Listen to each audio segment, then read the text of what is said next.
Happy Friday, guys. What's going on? Mic check 1 2. Mic check 1 2. All right, let's do this.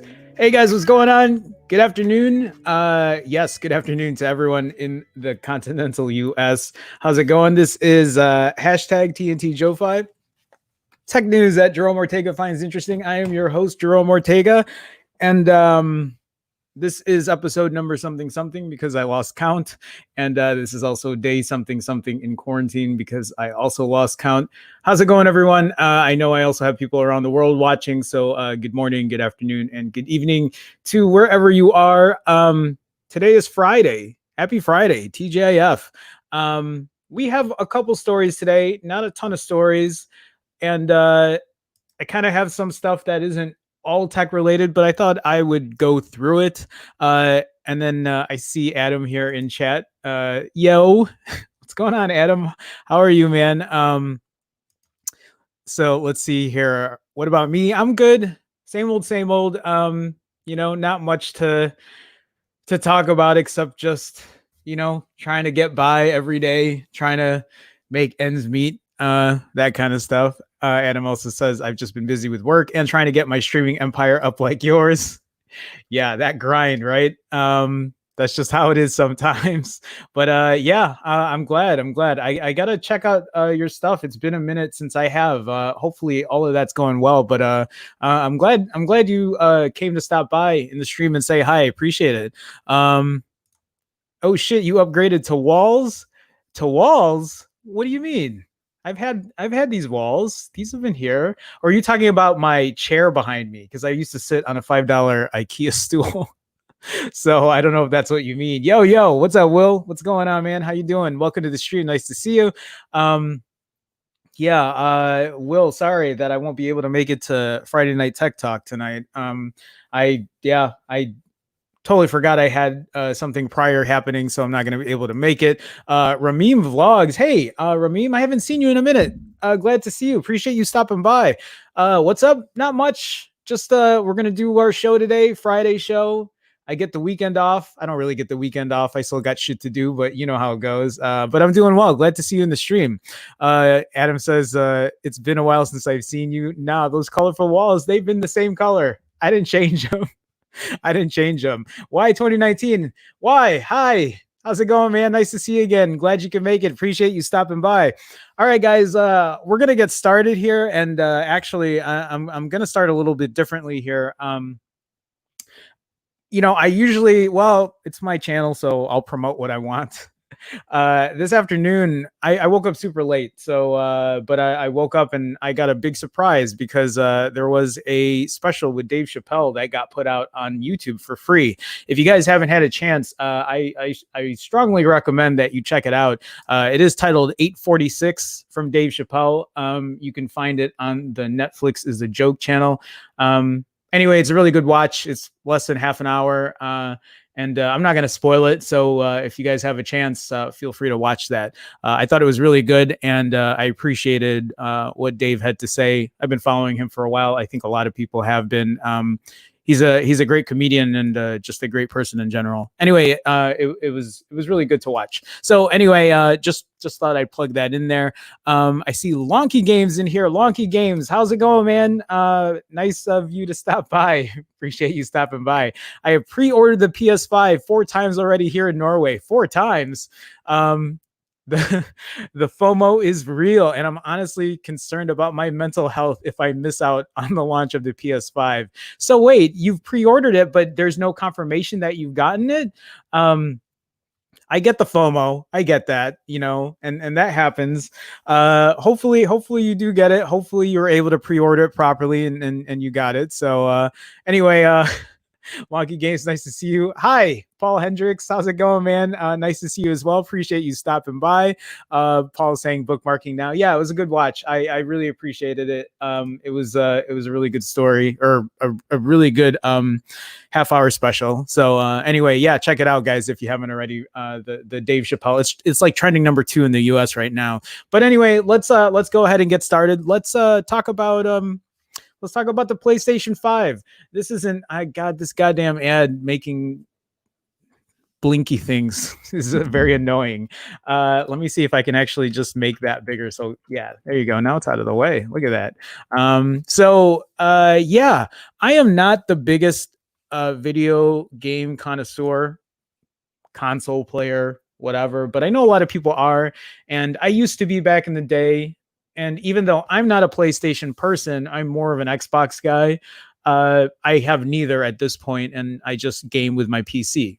If you guys don't know, I worked in IT for over a decade, and I went to school for IT, and I build my own computers, and I do a bunch of geeky stuff. And actually, one of my buddies was texting me today because he was asking me if I could build him a PC or in the near future. As I talk to you guys right now, I have like a $2,500 PC next to me that I built 4 years ago, and I haven't had to upgrade a thing because it's been pretty solid so far. I've been pretty happy with it. But with that being said, the PlayStation 5, I know, is probably going to be exciting for a lot of people. And I think they had their reveal today, right? I don't know how long the event was. I literally woke up, guys, at around almost noon today. And I'm like, shit, I didn't get to work out. So I'm going to do that after the show. But let's talk about it. I don't know much about it. So you guys feel free to share with me in chat what I should know, what I shouldn't know, if it's going to be better than the new Xbox that's coming out. Because I was kind of looking forward to that. I don't have money for it, I don't think, but it'll be nice to see the console wars come back into play again. So this is the PlayStation 5. This article from The Verge. Sony's next gen console is here. Sony is finally revealing what the PlayStation 5 looks like. Oh, sorry. Let me switch my screen up here. After nearly an hour of PS5 game announcements, Sony revealed the hardware design after teasing it for the duration of its PS5 live event today. So also, if I remember correctly, or at least from what I read, it was literally an hour of video game stuff, which I think makes a lot of sense. You want to showcase the video games. So if I remember correctly, is that how they did it? It was an hour of video game previews or what video games were coming to the PS5, and then they revealed the hardware. just let me know. I didn't get to watch it, so I wasn't aware of what happened there. Well, I mean, I guess the article says Sony revealed the hardware design after teasing it for the duration of its live event today. The console includes a white and black design to match the new controller that will be included in the box. The PS5 stands vertically like the Xbox Series X, is primarily designed to be placed, and will include two versions, one with a 4K Blu-ray drive and a pure digital edition. The PS5 variant without the optical drive looks substantially thinner than the regular model thanks to the removal of the drive. And you'll see it here. So this is the regular edition with the optical drive and then one without. So I will put this out here as well. If I were to pick one, I would buy the digital edition. And I know there are people who want the physical copy, and I totally get that, and I respect that. Like, why shouldn't you? You're spending the money on it. Why not get the physical, the physical part as well? But and I would do that if I could put the physical media in myself and then have it put everything in there, and then I'll never have to put it in there again. But I know that won't be a thing because of copyright, I'm guessing, or piracy, whatever. But like I had a Nintendo Switch and I never bought any physical games. I just downloaded them all because I don't like having to switch stuff out. But I would love to have the physical media of it. If I could do it without switching out the media every time, then it would be cool as kind of a collector thing and have it like on my shelf and be like, hey, these are all my games. And like, we don't have to take any of them out because they're all already pre-installed on my device, but I know that's probably not a thing. So, but yeah, there are two versions here, just the regular PS5 version and then the digital edition. I don't know if any of you guys feel the same way that I do about that. Again, I would love to have the actual physical medium of it, but I don't like the idea of, hey, I want to play this game right now, so now I got to switch discs, and I don't want to have to do that every time. I will say too, and just to prove a point here, I own a ton of Blu-ray titles. I also own a bunch of DVDs. And what I do on mine is on my PC, I have a Blu-ray drive, and I rip all of my Blu-ray media and I rip all of my DVDs and I catalog them into digital format. And then I use, software to run all of that. It's like my own personal Netflix. And I've been doing that for some time. It's been a while since I've even fired it up or anything, but I don't watch a lot of stuff lately.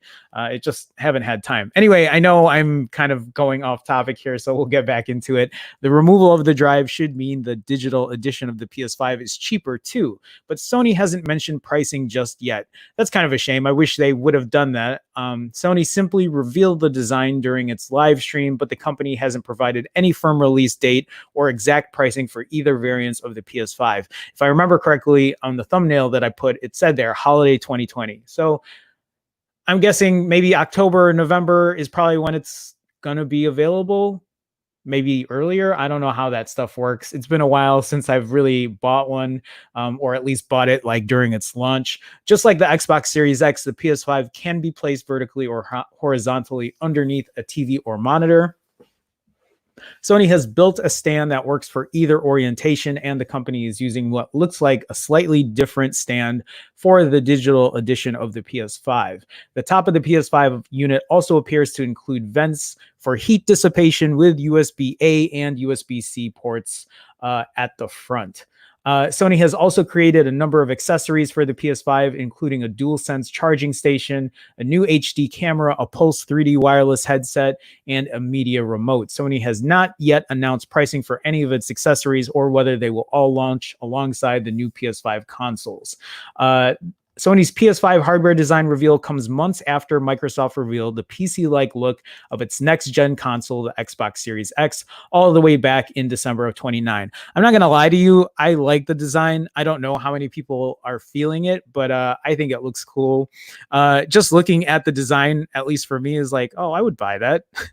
If I had the money and I had money to spend, like, why not? I would I don't know, it kind of looks futuristic, and I know it might look cheesy for some other people, but I think it looks pretty cool. I also really love the new controller. One of the reasons that I'm an Xbox person, and I say that with my Xbox controller sitting right in front of me right now, is it's what I use when I play my games on PC, when I'm not using keyboard mouse. But I like that the controller is bigger this time. I think one of my issues with the PS4 or PlayStation in general was, I don't know, I just felt that the controllers were too small. I don't know. Maybe I just got used to what Xbox gave me. Anyway, Sony, like Microsoft, has been slowly providing more information about its next gen PS5 in recent months. The console will arrive in the holiday season and is powered by an 8-core AMD Zen 2 CPU and a custom AMD RDNA 2 base GPU. I know nothing about this, guys, because gaming, again, is not my thing. So I have no idea if this CPU and GPU is better than what Xbox's next gen console is going to be. And I guess I just wonder how that fares against like my 4-year-old. Right now I have a 4-year-old GTX 1070 for my GPU. So I'm sure it's faster than that at this point. I mean, my PC is 4 years old and it still runs strong. It's just, I know that it's outdated at this point. So the custom AMD chips will provide 10.28 teraflops of power using variable frequencies on both the CPU and GPU. Sony's also using a proprietary SSD to boost load times for games. It'll provide 825 gigs of storage and 5.5 gigabits per second of performance, gigabytes of second per second. Yeah. Sony is requiring that all games be installed to the internal SSD to make use. Oh, wait. So all of the games to be installed to the internal SSD. So does that mean that if I do buy a physical copy, I don't have to put the disc in, or does it mean I still have to put the disc in? I guess I still have to put the disc in. I'm guessing that they can't do that because other people would just like give the games to other people and have them install, right? Or has something changed over time? I don't know, guys. Let me know if you know how that works. Epic Games recently provided a stunning Unreal 5 tech demo running on the PS5, showing off the loading of cinematic 8K assets and dynamic lighting effects. The PS5 will also support 8K graphics, 4K at 120 hertz refresh rate, and 3D audio. So they also announced the DualSense controller on April 7th. Again, the one thing that I really like about seeing it is the controller being, it just looks chunkier, and I guess I just like that feel because it reminds me of the Xbox controller. It features adaptive triggers, haptic feedback, a new create button that's designed to share gameplay content. Like the company's DualShock controllers, the D-pad and buttons will remain on the top half of the controller, while its 2 analog sticks will be on the bottom. The DualSense will also have a center-mounted touchpad and a redesigned light bar that sits on each side of the touchpad. It'll support an overwhelming majority of the more than 4,000 PlayStation 4 titles that exist today. I did not realize that the PS4 has over 4,000 titles. Is that right? That's crazy. That's a lot of games. That's a lot of titles. We're expecting backwards compatible titles will run at a boosted frequency on PS5 so that they can benefit from higher or more stable frame rates and potentially higher resolutions. And Ubisoft has already said that Assassin's Creed Valhalla is headed to the PlayStation 5 this holiday season. And then I just have this little snippet here that I wanted to add into, and it's talking about the future of consoles. This is also from The Verge, but just one particular part here was Sony's presentation was by far the best look yet at what we can all expect out of the next generation of video games, and the onus is now very much on Microsoft to show off its own vision for the future of the Xbox. But while Microsoft has shifted its focus to subscription services and Play Anywhere compatibility, the strategy for the PS5 is exactly the same as it was for the PS4. Make a box that's easy for developers to get the most out of, support a wide range of games, and plunge a ton of money into exclusive first-party titles. That worked out pretty well for the PS4, and there's no reason to expect the PS5 to be any different. Now we just need to know the price. And that's it. So like my question here to you guys is how much is this going to go for? What is a decent price for this PS5, or what are the expected rumors? And I guess with that being said, how much is the Xbox gonna be? Is there a set price point? I've been so out of the game for a while that I don't even know what prices uh are gonna be well, I was just thinking because the Lonky Games was talking about how he wasn't able to, or he was trying to pre-order, but I guess you can't even pre-order, right? Or is it just to get put on a list? Is that what you meant? Because there are no prices. So I guess you can't pre-order. Maybe you already explained it, and I'm just like guessing when I know you could have just explained it here. Okay, so Lonky Game says I have a confirmation, but I don't know if I'm one of the people who will get it day one. Okay, thank you for sharing. So yeah, Paul says, Jerome, imagine what Rocket League would look like on that beast. It might look the same. Rocket League isn't the greatest graphics, but it's fine for me on my 4-year-old PC at this point. Adam Silver says I've been on Xbox for years, admiring Sony's exclusives from afar. I think I'm finally going to jump ship to PlayStation this year. Really? Even if the new Xbox is coming out, you're still going to jump ship? Is it because of its Sony exclusives, or is it something else? I'm just curious. I know some people just want change because they just want to change, so I get that as well. But Adam, welcome to the stream, man. Appreciate you stopping by. I can't remember if I've seen you in here before, and I'm sorry if I have, and I've said hello before. It's just there's so many people that kind of come in and out, and anyway, regardless, welcome to the stream. Appreciate you stopping by. Lonky Game says they revealed tons of unannounced games that will be exclusive to the PS5, which is a very different approach than Xbox, who is not making Xbox Series X exclusive games for the time being. That is weird. Why would they?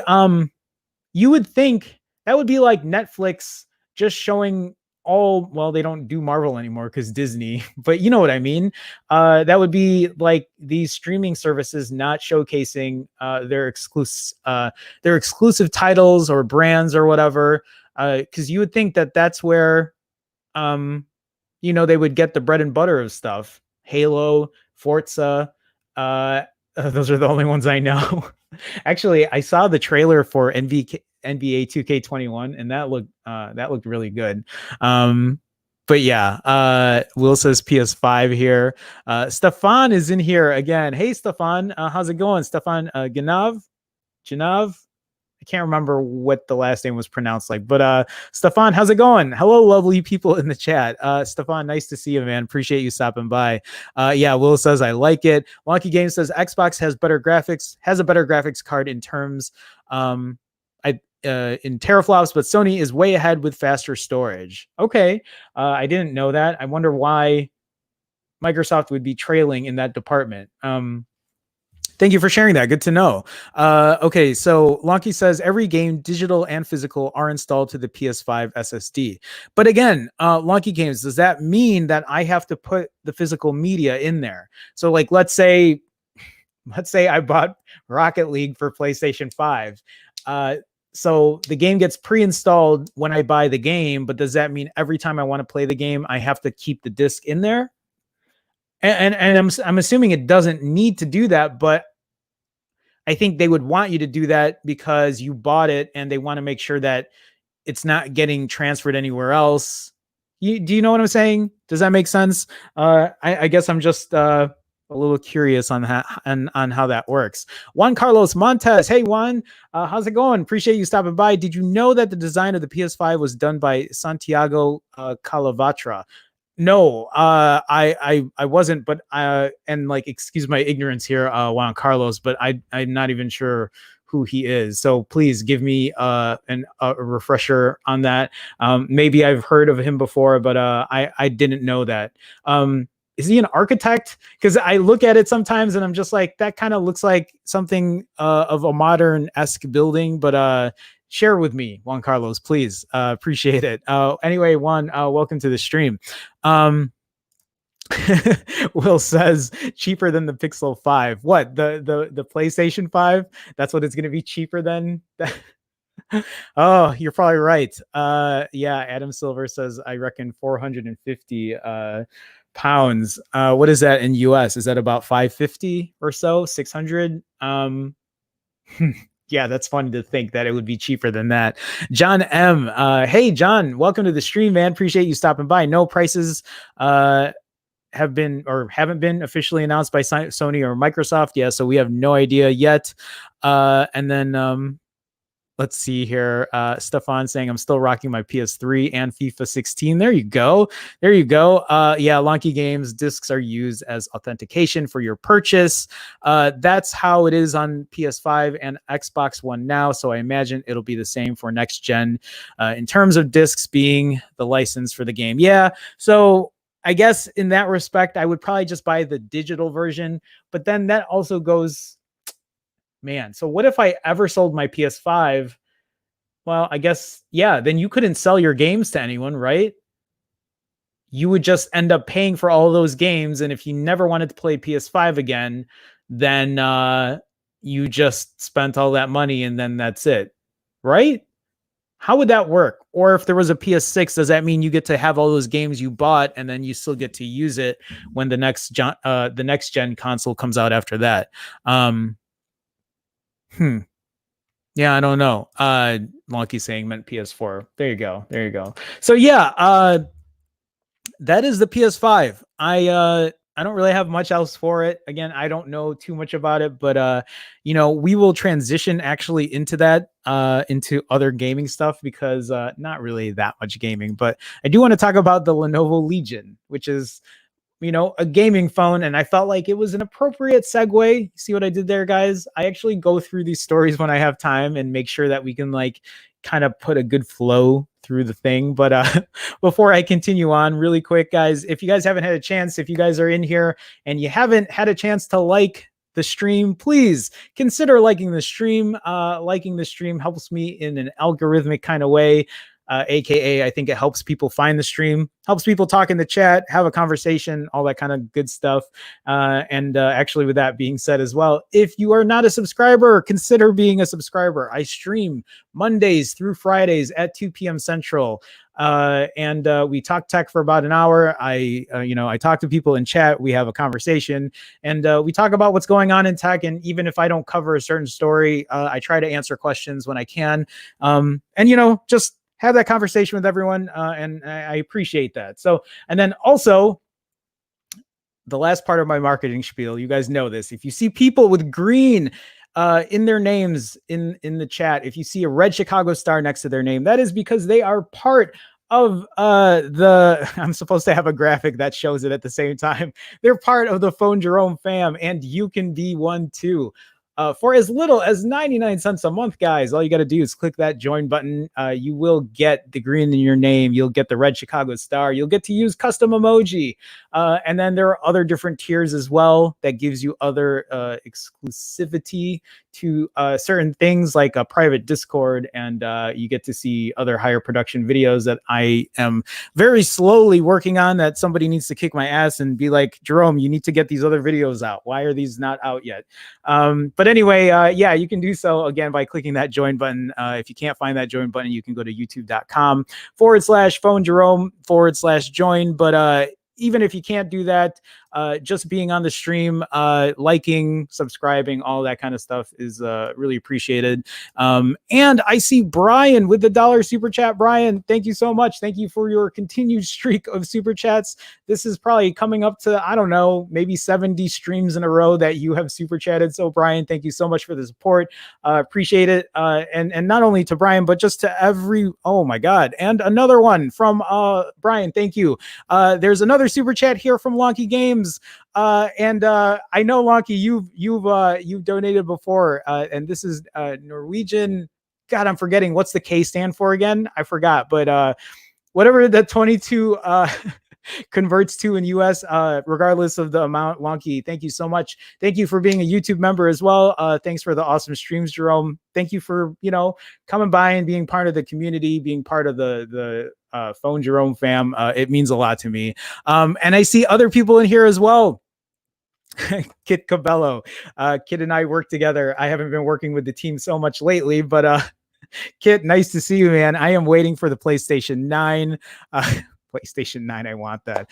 Very funny, Kit. Hey, Kit, I'm actually dropping by the studio today, but I think I told you that. I'm going to be there this evening at 8 p.m. though. So that'll be later in the evening. But I don't know if you're going to be there. I know, there's a client or anyway, that's other work talk. I'm not going to talk about that right now. But Kit, welcome to the stream. Nice to see you. It's been a minute.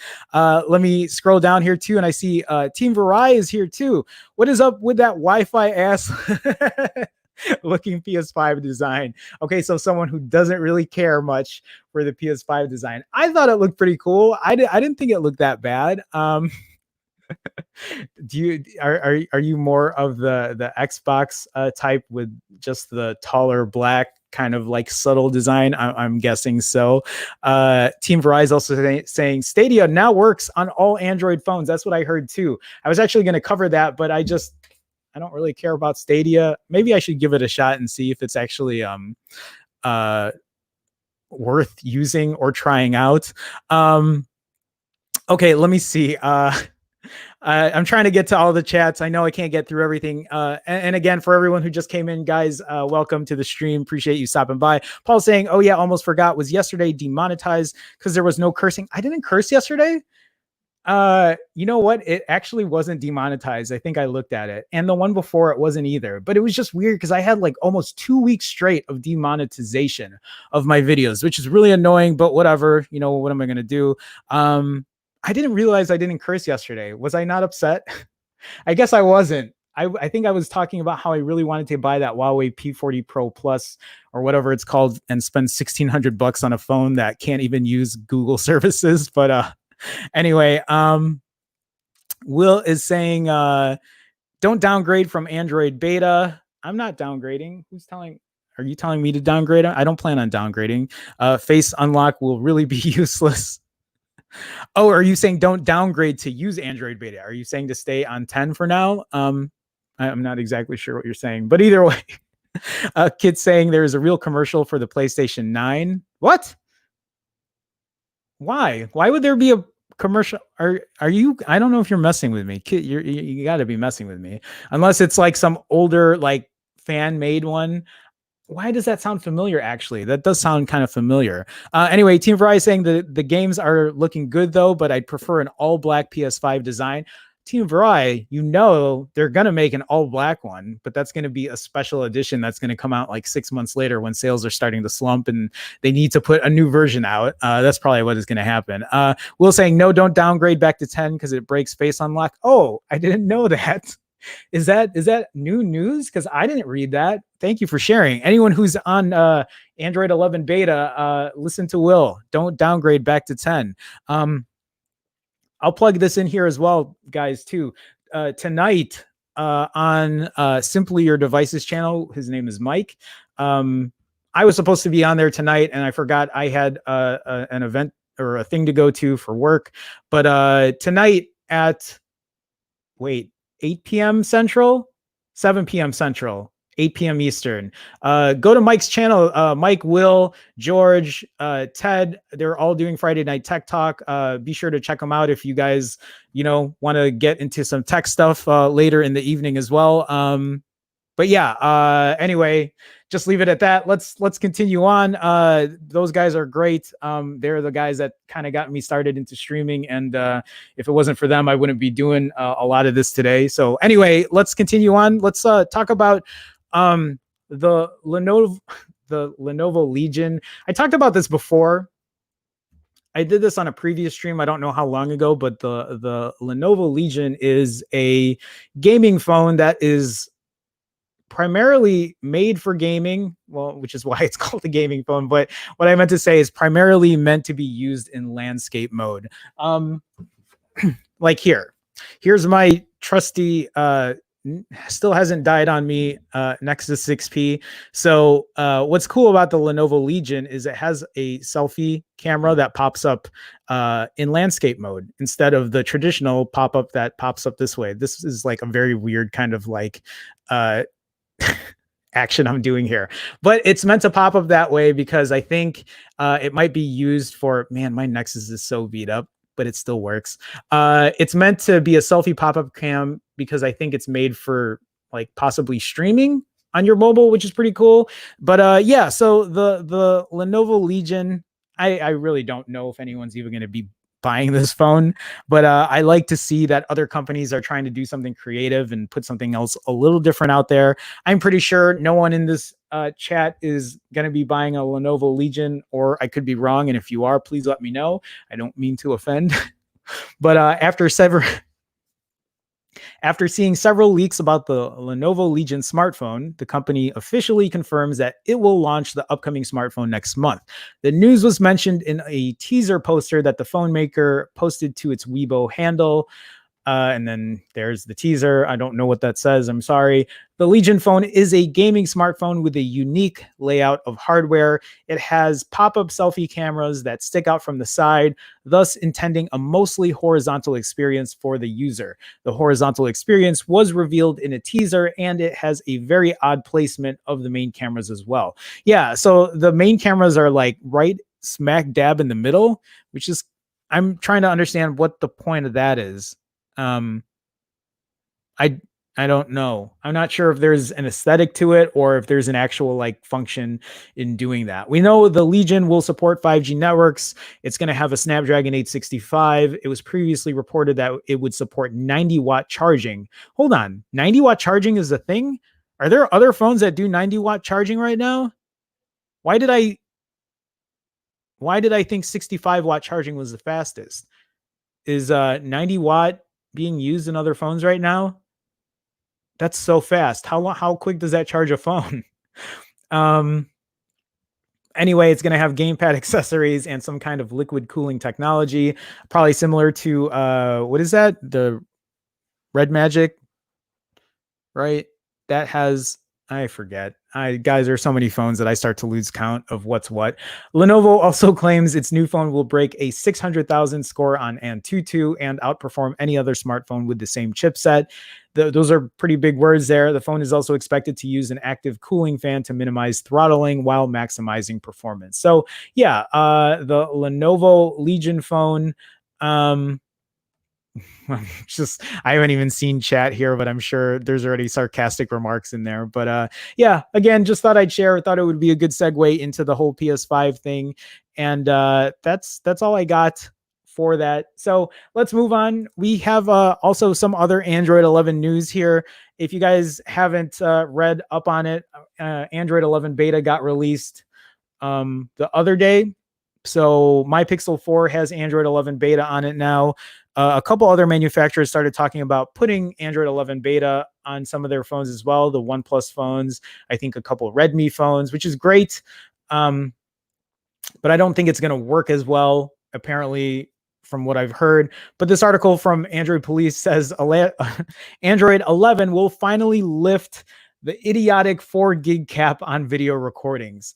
So luckily for me, I never reached this cap. I do record video on my phone, but I also don't record in 4K. I usually just record in 1080p. So I never really get to any of those caps, but it's good to know that, you know, they're releasing it or they're lifting the cap. It's live in beta 1 right now, but almost no apps support it yet. So that kind of sucks. Before phones started recording 4K footage, most people balked at the idea their videos could grow to 4 gigs and larger.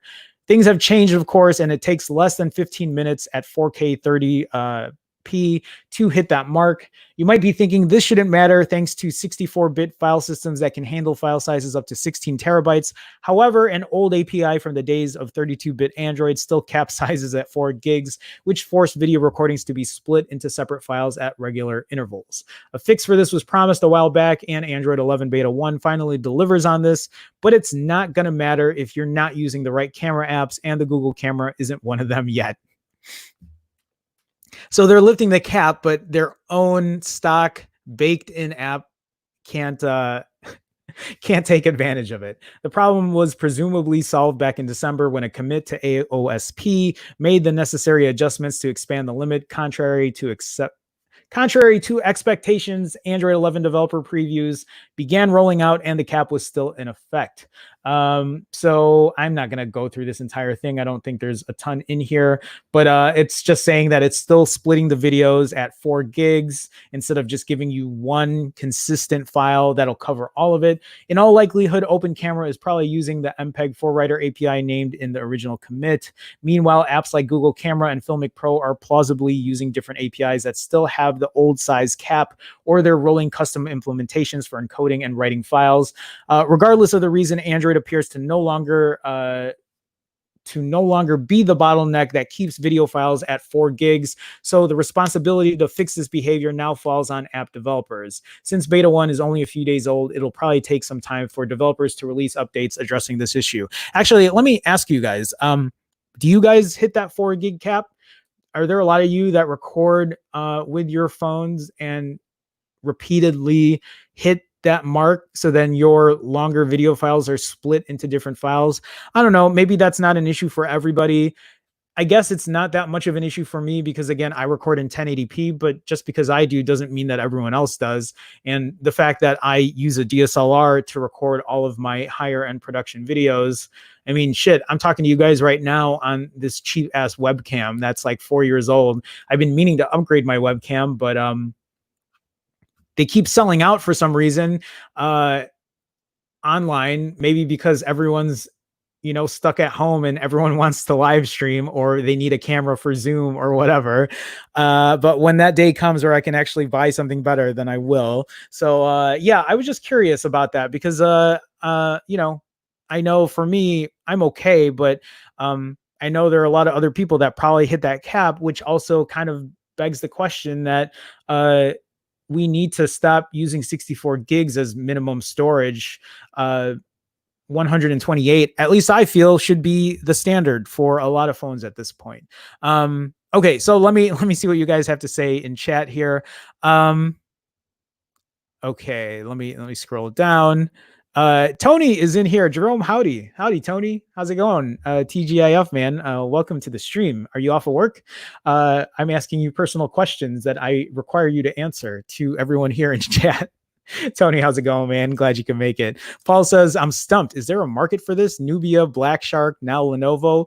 I don't know. There might, that's why I said this before. I think the market for that might be the younger crowd. Maybe kids who are like, that's wrong with me to just say that it's only for children, because I know there are people who are older who probably want some of these phones. There probably is a market for Nubia, and I don't even know what's Black Shark again. I don't know what that one is. But yeah, the Lenovo Legion, it's just, you don't see them in the wild. I have never seen one of these phones in the wild. What about you guys? Have you ever seen anyone use any of these gaming phones in the wild? The last phone that I saw that was really weird to me that I haven't seen was my cousin in San Diego. He had one of the red phones, and I was like, holy shit, I've never seen one of these phones ever in real life. It was also a really big phone. But yeah, okay, so anyway, Brian's saying I do. 4K 60 frames per second is a storage hog. I can only imagine how quickly that would eat not only your data, but then would cap that 4 gig size there. Doesn't surprise me at all. So, okay, guys, let's go ahead. Let's move on. This article from Tech Radar. Forget about foldable phones. Let me restart. This article from Tech Radar says, forget foldable phones. LG is developing stretchable displays. We've talked about this in the past. I can't remember who mentioned it to me. I think it might be Marshall, one of my patrons. He talked about stretchable displays, and it looks like there's an updated article about it. It's a different concept, and it's actually pretty interesting. So, this one isn't stretch though. This is a foldable. Yeah, it's a Galaxy Fold. LG Display has been commissioned by the South Korean government to pursue development of stretchable screens with huge potential for the flexible display market across smartphones, smart displays, car dashboards, wearables, and we can dream OLED TVs. So if I remember this correctly, how it works is you would have your phone, and here I am taking a 6-year-old phone at this point. Is it 6 years old? No, 4 years old. Yeah, 4, 5. Something, it's old, and the display would be stretchable, so like I could literally stretch the display out. which is an interesting concept that I wonder if it'll take off. A press release for the announcement informs us that the company is aiming to develop to develop stretchable display products with a 20% elongation rate by 2024. Okay, so a couple of years down the road.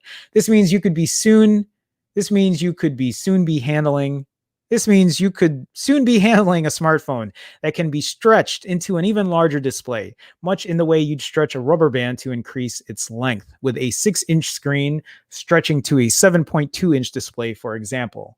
Why bother, you may ask? Well, flexible displays are a big concern for today's biggest electronics manufacturers, with multiple foldable smartphones like the Samsung Galaxy Fold having hit the market in the past year or so, and LG Display even developing a rollable OLED TV that can unfurl to various heights when in use. Would you rather have a foldable display or a stretchable display? I mean, a stretchable display would obviously be more compact, but would it still look as good in terms of quality on the display? I don't know. It's just, I guess it's hard for me to wrap my head around a stretchable display at this point. Not that I don't want to see one. I would just, I would want to see how well it works and how good that display would actually be. LG tells us that these displays are considered to be the ideal next generation technology because they can shift in free form, similar to the way a rubber band stretches, while not affecting the quality of displays such as through screen distortion. By comparison, existing commercial flexible display technologies such as bendable, foldable, and rollable panels excel only in particular areas or directions. Thus, stretchable displays are considered the final phase of the evolution of flexible displays. We imagine the biggest potential for the technology would lie in handheld devices where grappling with the form factor makes more sense. Maybe you want to zoom in on a picture without reducing the amount of information on screen and want to ensure your most used device can fit easily in your pocket but expand when needed to. I mean, that's a good point. I want to see it. I think I would rather have a stretchable display than a foldable one, just in terms of its sheer compactness. Again, I just don't know how well that comes into fruition as an actual physical solid product. As we've seen with game controllers like the DualShock 4 or Xbox One controller, the ability to hold tension, say in a trigger input, vastly increases the amount of control you have over how firmly you grip an object. Oh, this is talking about AR. There may well be applications for AR with the ability to physically influence AR compatible devices to change what information is being shown. It's harder to picture the implications for LG's OLED TVs, though. We've been surprised on that front before with the rollable Signature Series OLED R. Considering the initial botch launch of the Galaxy Fold, though, the 2024 ETA for a new stretchable display technology may turn out to be optimistic. We'll just keep folding for now. That's an awful pun.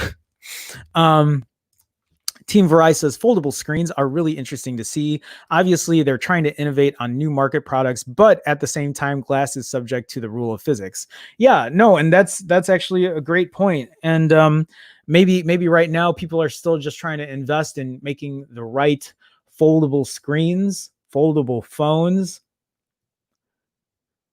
because now they've evolved from plastic foldable phones, right? It was using some kind of plastic, and now they're using glass, but it's still not up to par, right? It's still not up to snuff. I don't know. I'm still okay with just using a 6-inch display that fits in my pocket fine for now. I'm not really like itching to use a foldable phone. I've never used one, so maybe, it would be nice to have one. For me, the only application for a foldable phone at this point is when I watch YouTube videos or live streams and I want to see the chat live or I want to read comments. Then it would be nice to have two screens, so then I don't have to have a smaller display showing the actual video that's playing. That's the only time I would ever find an actual use for a foldable phone. I don't see. So like, it's weird. I say that, but I talk to you guys right now while I stream using two displays, but obviously it has its reasons. for video editing, for live streaming like this, so I can have something to show you while I read chat. So there's an application there, but I just don't know how I would use that application in real life scenarios with a portable phone. But I don't know. In the future, there's always use for something. So yeah. Okay, moving on. This article from Android Community is talking about a new version of the Galaxy S20 called the Fan Edition. So there's a fan edition of the Galaxy S20 that may be introduced. And so people are just, I read through this, a little bit of it. And so this is the S20 Lite. And instead of calling it the S20 Lite, they're going to call it the S20 Fan Edition. They need to change that name. Fan Edition just doesn't, I don't know, it doesn't have a good roll off the tongue for it. So the S10 series only featured the regular S10 and the Plus variant. There was no S10 Ultra. Only a Galaxy S10 Lite officially announced earlier this year. As for the S20, it was unveiled with the S20 Ultra as the ultimate variant. It seems another Galaxy S20 will be arriving. Rumor has it a S20 Fan Edition will also be released. Okay. The S20 Fan Edition will be replacing the S20 Lite. Note that Samsung already unveiled the S20 Tactical Edition. If you haven't seen it, I did stream about that. A more rugged version of the S20. This time the Fan Edition will actually be the light version with souped down specs. So I don't know what they're souping down in here, because it says here it may come with 128 gigs of internal storage, a Snap 865 or Exynos 990. It'll run Android 10 with One UI 2.5. I'm guessing then they're just going to be watering down the camera that's in it, or removing like some of the extra cameras and just leaving the main shooter. I don't know. So when it comes to pricing, the $800 price point is possible if we are to follow the Galaxy S10 Lite's cost, which is actually funny if they price it at $800, because the S20, the regular one right now, you can get, I think, for $800. It's already $200 cheaper. And then I don't know if they still have that promotion where if you buy it in full price now, they'll give you half your money back when you're done using it, if you return it up to 2 years. So I don't know. S20 Fan Edition. There you go. I'm not excited about it. I don't know if anyone's excited about it. It's still expensive for a phone, considering the fact that you could probably buy a regular S20 now for $800. So yeah, not the biggest news. It is not a very busy news day today, except for PS5 stuff. So I apologize, guys. Okay. So, let's see here. Paul says the LG Velvet Pro plus Ultra Bendy. There you go. I wonder, I mean, if anyone was to do it right, it'll be LG, since they're the ones working on a display. I wonder what they would call it. I don't know. Is the old one exploding? What are you talking about? The S20? They haven't, you know what? The Galaxy phones, they haven't had battery issues lately, right? They've been pretty on point. I think we can lay those battery exploding phones comments to rest, maybe. I don't know. Let's see here.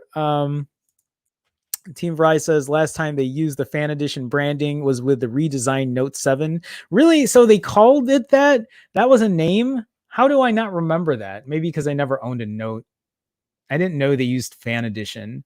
That's such a weird, because for me, I think if you want to use something called Fan Edition, you would actually have to give it specs that people want. You would think a Fan Edition would be a higher end version, not a watered down version of a phone. Oh, okay. I mean, because Fan Edition was with the Note 7. Okay, so you guys know I wasn't aware. Okay. I have a couple longer stories here, and I don't think I'm going to go through those today. We might go through those on another, maybe for Monday. But this article from CNET, these are two lighter, less techie kind of articles, is from CNET. Wi-Fi customers who buy their own router are happier, study finds.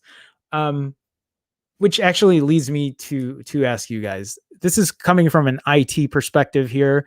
I've worked in IT for a long time, and when I did a bunch of IT work, eventually freelance, and one of the biggest jobs that I had for a lot of customers, or a lot of my customers back then, was improving their Wi-Fi network at home. And a lot of this was because most people don't know what to buy. And I mean, at least now the options are a lot better than they were a couple of years ago. But a lot of people just rely on the stock hardware that your internet provider gives you. Not saying that all of it is bad, but I think a lot of us who don't know just give us whatever our ISP gives us, and then we pay that extra money to rent it out. And I always try to recommend that you buy your own hardware. And I guess I'm just wondering, how many of you guys use whatever the cable company gives you, or are you guys using your own hardware? And no judgment. It doesn't matter if you don't. I'm just curious if you guys have actually looked into buying your own cable modem, your own router, instead of using the ones that get supplied to you from your ISP. So, and it was just, I was like, who takes this survey? Between rental fees and mediocre hardware, the latest data from the American Customer Satisfaction Index shows that ISPs have lots of room for improvement. Most ISPs offer their own modem and router hardware when you sign up for an internet plan, but it's a very common piece of tech advice that you're better off buying your own gear. And this is something, again, that I try to push to other people, because at the end of the day, you usually will save money. No, for them, you will save money if you might have to pay more upfront right at the beginning, but you'll usually save money towards the end of it. For starters, doing so might allow you to skip an obnoxious equipment rental fee. If I'm not mistaken right now, so like here in Chicago, the biggest oligopoly here is Comcast, Xfinity. And to rent a modem router or whatever is $14 a month, which is ridiculous, because you can buy your own hardware, and in less than a year's time, you'd already be making your money back. What's more, buying your own router will give you the chance to upgrade or to something faster and easier to use, or to bring a meaningful upgrade like mesh or Wi-Fi 6 under your roof. And these are great points here. Now that argument is getting some fresh support from the ACSI, I just wanted to abbreviate it because I don't want to say it, which surveys about 180,000 consumers each year about the products and services they use across dozens of industries and hundreds of companies. I have never gotten one of these surveys, but maybe I don't look for them, so I don't know. And the latest numbers on ISPs released earlier this week, well, they aren't great. They wouldn't be great. And it's not something I'm going to really go through. I meant to switch screens here. Sorry. Consumers using their own networking hardware rank their satisfaction with the value of their purchases at 72 out of 100. Those using ISP hardware scored the value at 66. This is such a weird article. I mean, it's good that they have this here, but I'm not going to go through that whole thing. Really, at the end of the day, guys, if you ever are thinking about using your own hardware for networking or for your home, like, come talk to me. I'll be happy to help you guys out. I would rather you guys save some money than spend $14 a month or whatever it is for mediocre hardware, and to keep paying a monthly payment that you don't need to pay for. I mean, you could buy something as simple as the new Google Mesh systems that are out that now comes with Google Assistant on it as well. So you get two for the price of one. And those work really well. I've tested them out myself. Before I had Google Wi-Fi, I used to use APs, access points. And that is something that's a lot harder to use. And that's what I used to set up for a lot of my customers back in the day. But they're not as complicated anymore when you can use something like, Google's mesh networking, Wi-Fi networking. Anyway, just if you guys ever need help with that, let me know, and I'd be happy to help you guys out. So let me see here. Six says, funny how still gets hate for the boot loop. Oh, LG, but Samsung gets a pass for an exploding phone. Hey Six, what's going on, man? Welcome to the stream. Appreciate you stopping by. Okay, so let me see here. Will saying, everyone check out our stream tonight at 8 p.m. Yeah, if you guys have a chance, check out Friday Night Tech Talk tonight. There are a bunch of good guys. I was hoping I was going to be able to get on that stream tonight, but I'm not going to be able to. Will has a link here. But yeah, check them out. It's going to be at Simply Your Devices channel. Mike is his name, and he's going to stream with Will and George and Ted, and they're a great group of guys. Paul says, I think happier because more tech savvy. Are we talking about modems, Paul? Sometimes I feel like I have a disconnect. I don't know, like, I know I make a point, and then I know I read the article and I come back and I'm like, wait, what's that one about? But but yeah, let's see here. Hopkins, hey Hopkins, welcome to the stream. Nice to see you. $14 a month. Yeah, that I'm glad you put 2 question marks after that, because that is what Comcast Xfinity charges for their bullshit service. That is one thing that I hate about the US, is the fact that there is no competition when it comes to internet service providers here. There's a big oligopoly. There's, Comcast, Xfinity rules like the Midwest, and I don't know what other parts of the US, but then you have stuff out west and east like Charter and Time Warner, and I don't know, Verizon owns a big portion, and they really, it's the lobbyists, man. They make sure that other companies can't compete, so they can take the big part of a big slice of the pie, a big slice of the cake, whatever the fuck it's called. Yeah, that's just how they do. It's no different with telecom industries. The same thing. That's why I know people were happy when Sprint and T-Mobile got together, and it's like, yeah, bigger network for everybody. But at the same time, it's like, well, kind of, but also, when you eliminate competition, you give more power to these big companies that will eventually screw you over. Anyway, Hopkins says, I think we did not pay more for the modem than 20 euros for the cable company. Yeah, and you know what? And that just goes to show how different countries actually. I'm not saying that, like, I just here in the States, it is more about profit than it is people. That's why our internet speeds are shitty. I mean, they don't have to be shitty. We can get good internet speeds here in the US, but you got to pay up the ass for it. I mean, at least now today, it's a lot more competitive. You don't have to pay as much money today than you used to in the past. I've said this story. I've had this story before. When I moved back home from LA to Chicago, and again, I'm staying with my mom right now. And one thing that I was looking at was at her internet bill. And my mom was paying over $300 a month for her internet bill. It was ridiculous. They had given her every single add-on that they could: phone, cable, internet, and then whatever else add-ons came into it. And she had no idea. She just thought that's how it was, and that's how much it cost. And now her bill is what? I mean, it's less.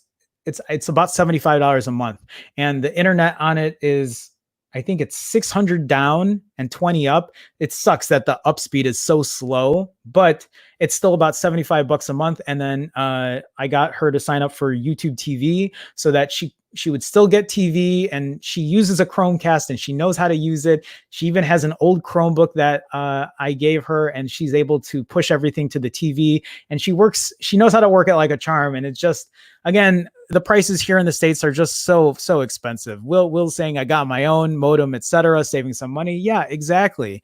Hopkins says I have the Zyzel modem. I don't know if I've seen that one. I just use what is an Aris, and it's nothing special, but I use an Aris cable modem that doesn't have any Wi-Fi functionality to it, because then I just go ahead and I buy my own router, right?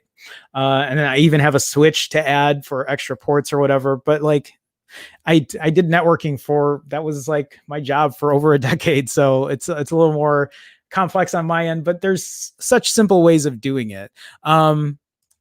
Paul says, how does that work? See, look at this. You guys are so surprised that that's how it works here in the States, because that is how they rip us off. How does that work? You pay a monthly subscription fee and rent for the modem. Yes, exactly. That's how it works. And you don't even understand all of the extra fees that these companies will add on to these services. It is awful. Telecom industries are the same way. It is fucking awful. And that's how they get you. They will try to squeeze as much as they can out of you here. I don't know how it works in other countries. I'm sure it's not as bad, but when the US ranks like, I don't know what the US ranks right now in terms of internet speed, but it is down there. It's pretty low. It might be in the top 15, which it's just funny to me because it's like, well, top 15 isn't so bad, Jerome. The US is what? The wealthiest country in the world, but it's not wealthy for most people. It's wealthy for the top 1%, right? But you can see that the disparity is just not, it's so huge here that they will try to fuck us over as much as they can. And even with that being said, here I am again talking about these companies, and I know this video is going to this stream will get demonetized. It's probably demonetized already because it's like, oh, here goes Jerome again talking about ISPs, and how dare he talk shit about Verizon. But yeah, that's how it works, Paul. It's funny because to me, it's like, oh, it doesn't work that way. You don't have to rent something in a different country, because I don't know. I have no idea. And yeah, for that price, we pay about $100 US. I think that's about the average price, is between $75 to $100 US for internet here in the States. There are probably cheaper plans, but the internet's going to be really slow. It'll probably be 20 megabits per second down, maybe even slower than that. And maybe you'll pay $50 a month. I don't know. There might be cheaper plans. I just don't know what they are at this point. Yeah, Will's saying, yeah, that's how it works, Paul. Or yeah, crazy, right? Yeah, it is crazy. Let me see here. Okay, Brian left a link to Friday Night Tech Talk. So guys, take a look at that when you guys get a chance. Paul says, here in Holland, you pay a subscription fee and that's it. Yeah, wouldn't that be nice? Wouldn't that be nice if that's how they did it here? Grant is in here. Hey, everyone. Happy Friday. Hey, Grant, TGIF. How's it going, man? Welcome to the stream. Nice to see you. Appreciate you stopping by. Let's see here. Team Verizon says, I'd like to learn all that stuff about setting up home routers and broadband. All we use at home is a 4G pocket Wi-Fi. Really? Team Verizon, DM me. I'll help you out, man. If you're looking for a good solution, it isn't that hard. And I can give you a couple pointers. So if you are looking, let me know and I can help you out with that. Yeah, Will saying 9/11 surcharges. It's so funny too. And Will is talking about telecoms. So, well, I don't know if there's a 9/11 surcharge on cable, but for telephones, yeah, for mobile networks, it's funny because there's also a city tax here in Chicago. So, and here, let me explain this. Let me explain the city tax for this bullshit. Is the fact that I have a phone line that has 10 people on it. And then I have another phone line that has, I think, 12 people on it. So yes, I'm on a phone plan with 22 people at this point. But here's the thing. On my phone plan for T-Mobile, there's something called a city tax, and it charges $3 and something. So it's like $3.50. Imagine with 10 lines, that's $33, more than $33 for that city tax. That's if you put an address that shows a Chicago address. Now, if you put an address like in the suburbs, that $3 or whatever ends up being like 80 cents per person. So like, yeah, obviously, what are you going to do? You're going to do the smart thing. I mean, monetize like money wise and put the suburb address in there, because you're not going to pay that bullshit fee per person on there. And I was able to save a ton of people money doing that. But yeah, there's so many random taxes over that stuff. Hopkins says money over people, ridiculous. This mentality cannot prevail in Europe. Yeah, man, I agree. It's something that I talk about all the time. You guys know that. My 8 down, 1 up costs 10 euros per month. There you go. And it's nice to know that there are other options, because I don't even think we have an option like that in the States for something lower, or for just people who don't have a ton of money. I don't think we have anything that cheap here. On 88, greetings from Germany. Hey, greetings. Welcome. You are, God, I'm forgetting the other person who comes in here from Germany. But hey, welcome to the stream. What's going on 88? That's going to be hard to say. What's going on 88 on 88? Welcome. Appreciate you stopping by. Appreciate you stopping by the stream. I don't think I've seen you here before. So if you're coming here for the first time, appreciate you stopping by. Nice to have you. Let's see here. Grant says they jack up the internet standalone costs since they don't want everyone dropping cable for streaming services. Actually, this is also a good point too. So yes, Grant, perfectly. That's a perfect way to put it. But also on top of that, what these internet companies do, actually, I will ask you guys in Europe and anyone else who's not from the States, do they do this for you there? So here in the States, not only do they up the price if you're just going to get internet by itself now because they don't want people leaving their cable services, but here in the States, now they are adding a data cap, just like they do on your phones, which was never a thing before, but now they add a data cap to your internet saying you can only use X amount of gigabytes per month. Anything that you use over that, they will charge you more. There is an argument to be said there that says, well, there are some people who use a ton of data, per month or whatever, but I would really like to see how congested that actually, clogs up the network, how bad it actually gets. Because I think in my head, I think things can be done better here in the States. I just don't think our big conglomerates, right? I don't think they want to invest the money right now to increase our infrastructure, because why would they? Because they'll make profit if they don't have to increase our infrastructure right now. And in turn, we lose. As consumers, we lose. This is why I fight for this shit all the time. This is why I bitch about it all the time, because it is a point of contention for me. Remember when Google Fiber, you guys remember Google Fiber, right? Do you remember when Google Fiber first came out? Google Fiber's plan was to give everybody 1 gig down and 1 gig up. Can you imagine? At $70 per month, I believe that was the price for it. That was, for me, I thought that was mind-blowing. That was mind-blowing that they wanted to compete in the market in the States and offer Google Fiber at a price that nobody was even offering. Nobody could even give you a gig down and a gig up for anything that cheap. Nobody was even giving you a gig up. Now, when Google started to do that in cities like Kansas City, and I'm trying to remember the other ones because there were only a few select cities. When Google released Google Fiber and gave people a gig down and a gig up for $70, what did the other companies do? Think about what the other companies did. Comcast or Time Warner or Charter or Verizon. All of a sudden, they were able to give you a gig down and a gig up for about the same price. Mind-blowing. You think that they don't know what they're doing? They know what they're doing. They pay millions and billions of dollars to these lobbyists to make sure that they can profit as much from the consumer as they can. So when someone competes like Google and does that, it destroys their system.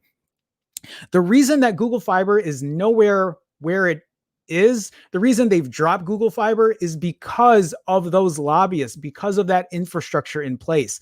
Google cannot, that's why they were going to smaller cities that weren't as big, because they don't have, so it's probably layered and there's probably more to it that I am not aware of, but there are a lot of things, a lot of political issues that they could not get into building an infrastructure in big cities like New York or Chicago or LA. And I maybe they did something in San Francisco. I don't really remember, but can you imagine if the entire US was able to get a gig down and a gig up and the average price was $70 a month? There's an argument that people come up with me with this where they're just like, Jerome, nobody needs a gig down and a gig up. Fuck you. Bullshit. Just because we don't need that kind of speed right now, just because you don't see a need for that speed at this point, doesn't mean. Here's what I'm trying to get at. When you say something like that, you are taking away the innovation, the creativity of something that could happen. Imagine if that was the norm, a gig down and a gig up, asynchronous speeds for everybody at a cheap price. Imagine everything that could be accomplished. There just new stuff comes up from technology. Why would you say we don't need that? That's not an excuse. It's not an excuse. That's why I can't sit here and not get upset about it, because I feel like I beat myself to death every time I complain about this kind of stuff. But I feel like if I can at least share that message with even one person so they understand the importance of companies competing and making sure that, like, as a consumer, we pay fair prices. That's why when you see me bitch about the prices of phones, I'm bitching because I want to win for the people. This is why all this shit is happening right now around, the states or whatever, because there's such an inequality in the system. I can go into it for days on end, and it reaches to me at my core. Like, it really is. It's so fucking upsetting. And I know that it sounds crazy because I'm getting upset over, like, having to pay a monthly fee to rent your cable modem, but it's such a bigger picture than that. And I think until more people can see that big picture on how it affects people, on how it affects just like everything around what we do. I didn't think this was going to happen over this, but I know every time I start talking about internet and I talk about the FCC and fucking Ajit Pai, that piece of shit, who is he worked for Verizon as a lobbyist, and now he's the head of the FCC because fucking Trump, decided that he would hire every person in the private industry to run every big sector of our country. It's fucking sad. It is so sad that that's the shit that runs our country. And I just, like, I'm literally sitting here like shaking because it's so upsetting for me. I just need a second. Let me get back into chat. Okay. So, okay. Sorry, guys. So Jerome, not sure how serious this is, but KFC is talking about what? KFC is talking about gaming consoles? It sounds ridiculous, but there's a video. I want to check that out. Actually, that's so funny. I would play it, but I would probably get demonetized. I'm already demonetized, so I should. No, I don't want to get copyright hit because I got copyright hit not too long ago.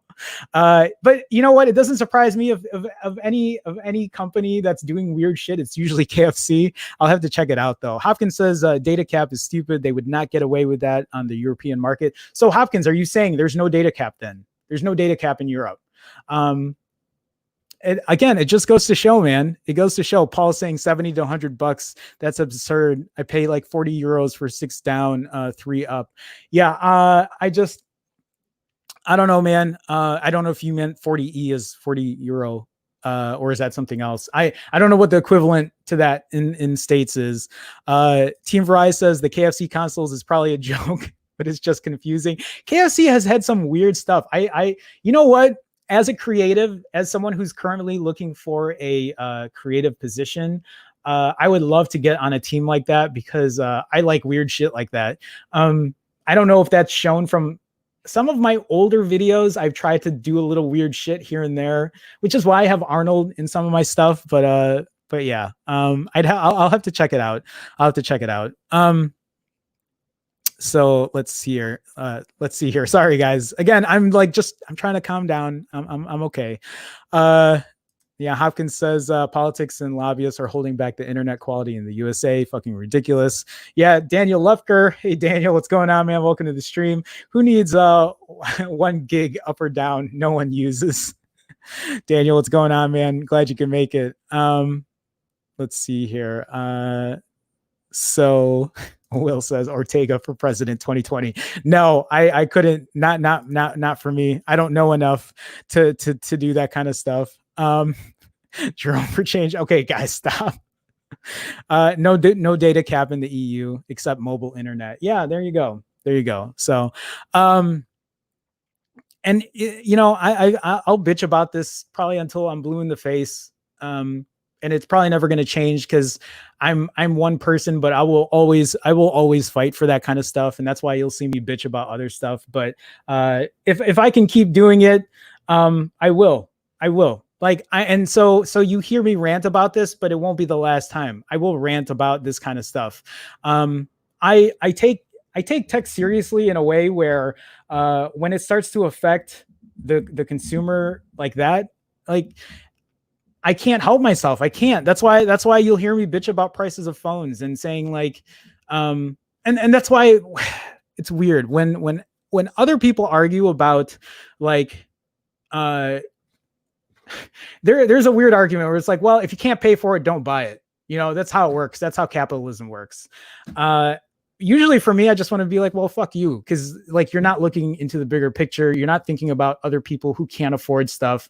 And I think there's a fine line, or at least there is an equitable line where corporations and companies can still profit and make money and pay their people properly. And, also a fine line where the consumer can still buy something at a fair price and be like, yeah, that's worth my money. Like, why can't it be that way? Because we're fucking greedy. We have corporations that are fucking greedy. You know what? And so here's the sad thing, right? You guys know this. For you guys who come in here, you guys know I'm currently looking for a job. I'm looking for a full-time job because like I need to pay my bills, yes, but also because I need health insurance. It's been 3 years since I've gone to a doctor, guys. 3 years. But I need to work for a corporation because I'm tied. Corporations are tied to health insurance. Like I can't get a good health insurance plan independently without paying a ton of money. But you know where I can get health insurance where I don't need to pay a ton of money? I fucking work for a big corporation doing corporation shit. Which is actually, I'm probably shooting myself in the foot saying this because I've applied to a bunch of jobs and my resume shows all of my social media stuff.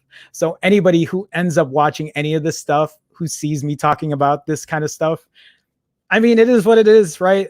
I don't hold back any punches on how I feel about stuff, and I'll say that, and that's important to me. And I'm unapologetic about it. I'll always feel this way. And that's it. So, okay. Let me see here. Daniel says, Jerome 2024. Paul says, okay, this KFC thing was posted 22 minutes ago. I'm going to check it after the stream. Daniel says, how big is the industry derived from the internet existing versus how big are internet service providers? There you go. Grant says, hey, I do corporate shit. I think a lot of people do corporate shit. Grant, I did corporate shit for a long time. I worked for one company doing in corporate for 13 years. 13 years I did that. And before that, I worked for a bunch of other big companies, but I was younger then. But yeah, I know. And I understand why people have to do it because it's part of like what we do. We have to pay bills. We have to like support our families, support people who are close to us, support ourselves. And like, you know, Daniel here in the chat, Kit, who was here earlier, we talk about that kind of stuff. Nobody should work 60 hours a week just to get by. That's unacceptable. The fact that people struggle that much and have to work so much just to like get by is not like, it doesn't sit well with me. It really doesn't. Hawkins says, exactly, you can't simplify it. No money for it. Just don't buy. There are other aspects to consider, and very true. Juan Carlos says, it's okay. You're just being honest. Thank you, Juan Carlos. I appreciate it. Okay, guys, let's get into the final story here, and it's actually a lighter story. I didn't think I was really going to get into it, so this is a good way to end the stream today. This article from Gizmodo says you can finally buy that scooter that looks like a laptop with wheels for $1,800. Before I show you what this looks like, when I first saw it, I could not stop laughing. I probably won't laugh as much because I already saw it, but here you go. So I don't know why I thought this shit was so funny, but I just laughed when I saw it because it does. It looks like a laptop on wheels. He's walking around like he's holding a laptop and then puts it down. Can you imagine like you're at school or whatever and people look like, or it looks like you're just holding a laptop and you put that down and you just kind of whisk away from everyone?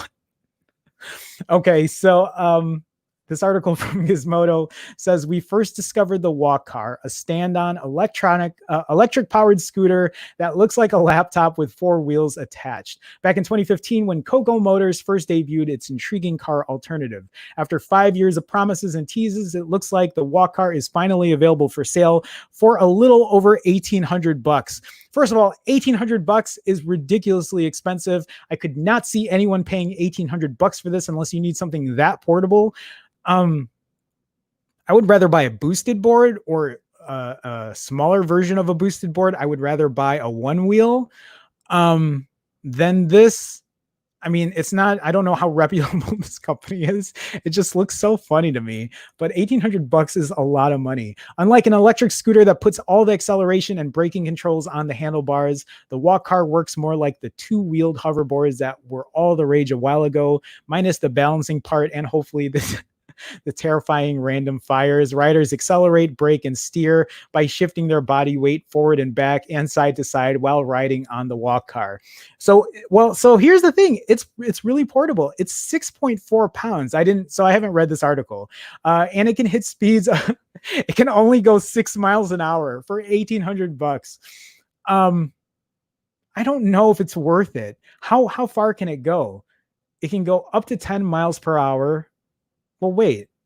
In its sport mode. And then it can go 4 miles at that point.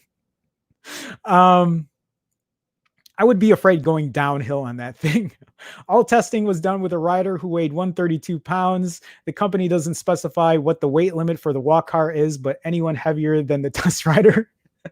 Can you imagine weighing 200 pounds? Holy shit. You probably go like 3 miles an hour. People who are walking can go faster than you at that point.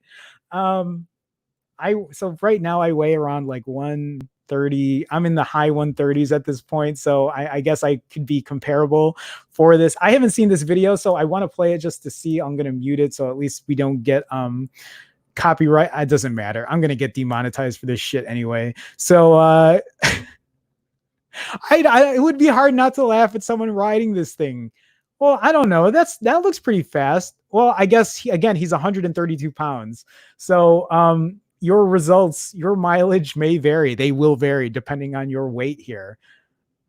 I guess it doesn't look that bad when I see it live like this. It just looked funny in the GIF or the GIF earlier. I feel like you could not get up curves on that thing. Those wheels are so tiny. I would not trust those wheels at all. I don't know. Yes, it is portable, but I would not trust that thing. You would have to have really smooth surfaces. Maybe you could use it around the office. Like if you worked in like a big office, I just don't know.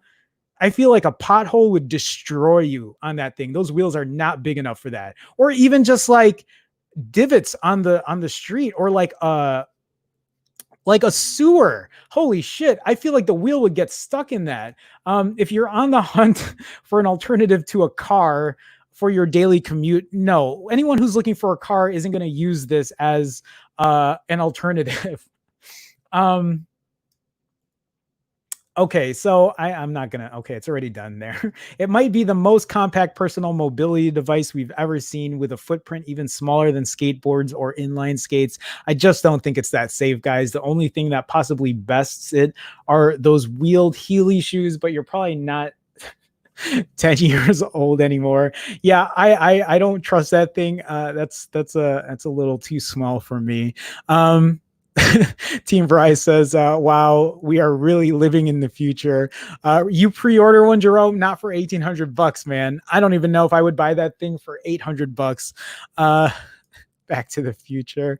Hopkins says the wheels look like the Apple wheels. You mean from, yeah, that's right. Those really expensive Apple wheels. Somebody should take that, remove those wheels out, and then put the Apple wheels on it. Then they'd really be flexing. That battery will last like 15 minutes. Juan Carlos says. Paul says, Java the Hutt on wheels. Team Varai, I can't wait until we get actual floating hoverboards. Come on, science, damn it. Yeah, science, god damn it. Where are you with our floating hoverboards? I don't think they're ever going to come, guys, but you never know. If we actually stop bickering over all of the weird shit going on right now and actually put money into science and did the right thing for people, then yeah, maybe our advancements in future would be so much further ahead. But it is what it is, and what are you going to do? So guys, real quick, if you are watching this stream and you haven't had a chance already, please feel free to like this stream. I think it helps me algorithmically. I was trying to say that so fluid and I couldn't. AKA, I think it helps people find the stream. Helps people like come in here and talk and chat and have a actual good conversation. And also with me streaming, just FYI for you guys that don't know, I stream weekdays, Monday through Fridays at 2 p.m. Central. If you haven't had a chance already, please feel free to be a subscriber so you get notified when these streams come. And also, if you are in chat and you're seeing people with green in their name and you see a red Chicago star next to their name and you're wondering, well, how do they have that? That's because they are a part of the Phone Jerome fam. I was trying to remember how I was calling that. And you can be a member too for as little as 99 cents a month. All you got to do is click that join button. You'll get the red Chicago star in your name. You'll get to use custom emoji, and you will get your name in every intro and outro to one of my live streams. There are also different tiers as well, so feel free to check that out. Again, as little as 99 cents a month, or if you can't find that join button, you can go to youtube.com/Phone Jerome/join. Either way, though, I appreciate you guys stopping by, just liking the stream, subscribing, being a supporter in that way means a lot to me. And, without you guys, it wouldn't be as fun. I mean, even if none of you guys are here, I would still talk to myself and just figure it out, because I can read stuff and I can laugh and do this shit all day. I think at this point I've been doing it for a while. So it's no sweat off my back, but having you guys in here, it really makes the community that much better. And having guys to talk to and have an actual conversation about these things is, I love it. It actually, it's such a joy to do. And I don't see myself stopping this anytime soon. Even if I get a full-time job eventually, then I'll stream at night, and I feel like I would lose a core of you guys who come at this time, because it works for you guys from wherever you guys are around the world. But I'm sure we would make it work and we'd figure something out. But in the meantime, I will keep it at this time indefinitely until if anything changes. But maybe one day this will be big enough where this is all I do. And holy shit, would that be fun? That would be so much fun. And I would love that. But for now, it is what it is. And I think that's it for today. But guys, thank you so much. Thank you for the likes, the subscribes, the subscriptions. Thank you for everyone who put in a super chat. Thank you to all my Patreon members. Thank you for all my YouTube members. Again, it is very humbling, and I'm very flattered every time you guys come in here and you spend some time with me. And I hope it's entertaining for you. And we're going to do it again on Monday. So guys, I will be back Monday, 2 p.m. Central on the dot.